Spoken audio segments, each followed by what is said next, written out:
Dans le chapitre précédent, Lenny et George sont arrivés au ranch et ils ont découvert les hommes qui travaillent là et le baraquement. C'était le vendredi matin. Là, on est le vendredi soir, après une journée de travail. On se retrouve dans un lieu fermé et intime, donc le baraquement, et les deux premiers à arriver et à être en présence seront George et Slim, qui est le chef des rouliers. Ensuite, les personnages vont venir au fur et à mesure tout au long du chapitre. Je vous propose, à l'aide de cette case de bande dessinée, d'observer la présence des personnages. Donc, dans le baraquement vont rentrer tout d'abord George et Slim, qui jouaient au fer à cheval dehors, et qui vont passer un petit temps de confidence ensemble tous les deux. Ensuite va revenir Lenny, qui était allé passer un petit moment avec son chiot dans l'écurie, donc on comprend que Slim lui a offert un chiot. Vont rentrer trois hommes qui jouaient au fer à cheval. On a Candy, le vieillard, qui revient avec son chien, puis on a Carlson, le gros bonhomme, qui rentre, et un personnage qu'on n'a jamais vu, le jeune Whit, qui rentre lui aussi. Donc ne reste dehors que Crooks, qui est le personnage noir de l'histoire et qui n'a pas le droit de rentrer dans le baraquement. Lui va retourner à l'écurie, c'est là qu'il a sa chambre à lui, à l'écart. Après ça, on a Lenny qui ressort. George l'a obligé à ramener le chiot à l'écurie, donc c'est une première sortie. Ensuite, Carlson va ressortir puisqu'il va tuer le chien de Candy, donc il va à l'extérieur. Et puis on a Slim qui va être appelé par Crooks et qui va aller à l'écurie pour soigner un cheval. Donc ça fait déjà pas mal de déplacements.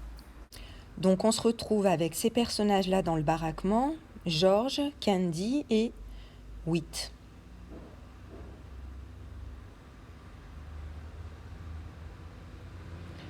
C'est le retour de Lenny qui est allé déposer son chiot, donc ils sont tous les quatre dans le baraquement.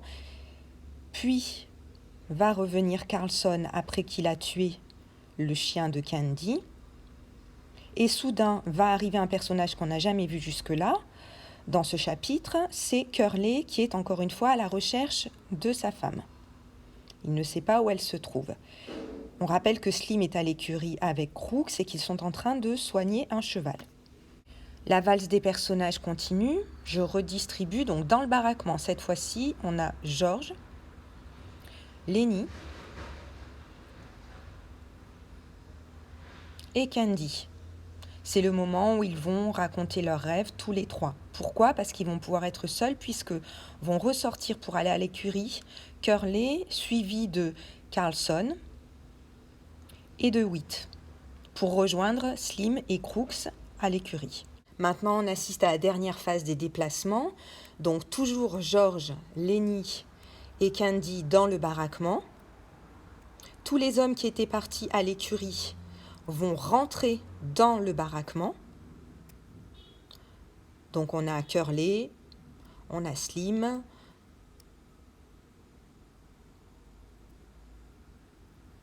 Carlson et Whit. Donc ils vont rejoindre George, Lenny et Candy. Je précise que Crooks n'a pas le droit de rentrer dans le baraquement, donc lui reste à l'écurie. Quand ils seront tous à l'intérieur, le ton va monter et c'est là que va se produire la bagarre entre Lenny et Curly, qui va tourner à l'avantage de Lenny, qui va broyer la main de Curly. Et finalement, dernier déplacement, Curly doit partir se faire soigner sa main et Carlson prépare une charrette pour l'emmener chez le docteur. Voilà pour les déplacements, j'espère que tout le monde aura compris. C'est un chapitre très mouvementé où il y a beaucoup d'entrées, de sorties, de retours, de départs des personnages.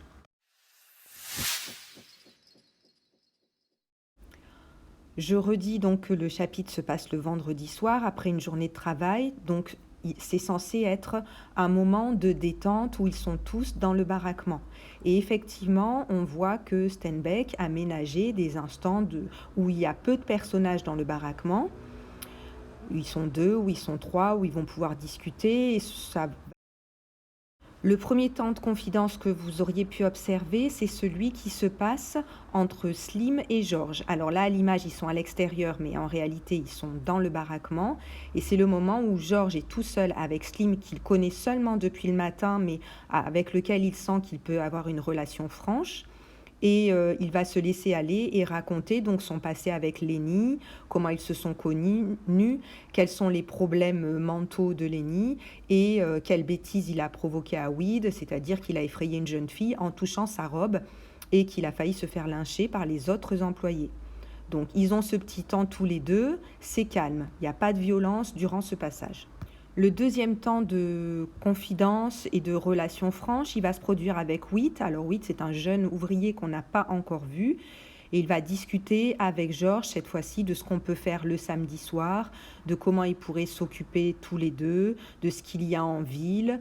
Et puis, il va être en train de jouer aux cartes avec George. C'est aussi un moment de pause, un moment de tranquillité. Enfin, le troisième et dernier moment de rêverie et de confidence, c'est quand tous les hommes sont partis avec Curly à l'écurie rejoindre Slim et que George et Lenny se retrouvent tous les deux.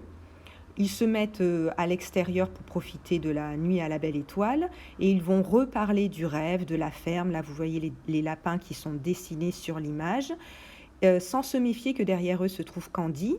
Et en fait, Candy, qui vient de perdre son chien, qui était son seul compagnon, est attiré par ce rêve, il y croit et il propose même son aide financière et puis son aide manuelle au duo qui d'abord se dit que non, c'est leur rêve à eux deux et que à eux deux. Et finalement, George réfléchit et puis ils se mettent d'accord et ils programment que dans 1 mois, ils auront peut-être assez d'argent pour aller acheter leur ferme et qu'ils iront tous les trois.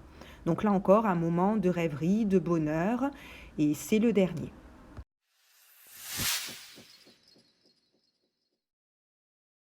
Au milieu de ces moments de détente qu'on a vus, s'intercalent des moments de grande violence. Alors le premier d'entre eux, j'espère qu'il vous a touché, il est lié au chien de Candy, donc ce chien qui sent très mauvais, qui est très vieux, qui ne sert plus à rien et que Carlson veut absolument tuer.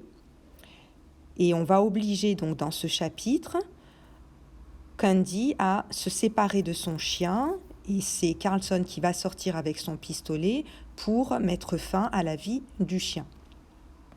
Le deuxième moment de violence dans cette nuit paisible, c'est celui qui se produit lorsque Curly, énervé de ne pas avoir trouvé sa femme, pense que Lenny se moque de lui alors qu'il sourit sans y penser et va l'agresser et le tabasser.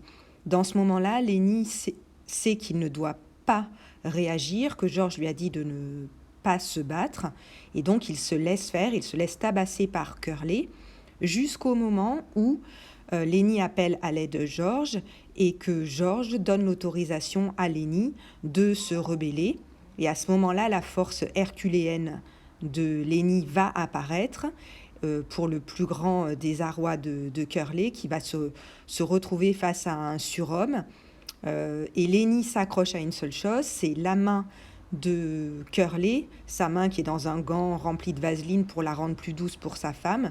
Cette main, on voit le sang qui coule ici, qu'il va broyer jusqu'à ce qu'on arrive à séparer Curly et Lenny.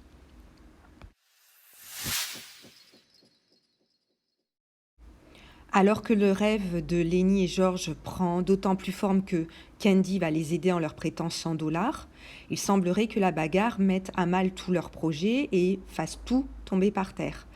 Heureusement, là encore, les autres personnages interviennent.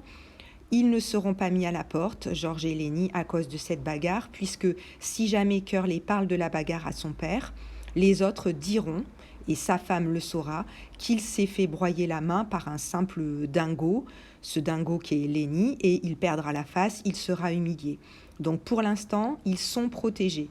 Mais vous devez sentir dans le chapitre, comme dans le chapitre 2, que les dangers sont là, la mort est présente, avec la mort du chien notamment, qui s'est produite tué par Carlson. Et on ne sait pas si ce rêve qui est à portée de main, il n'y a plus qu'1 mois à attendre, ils vont réussir à l'atteindre.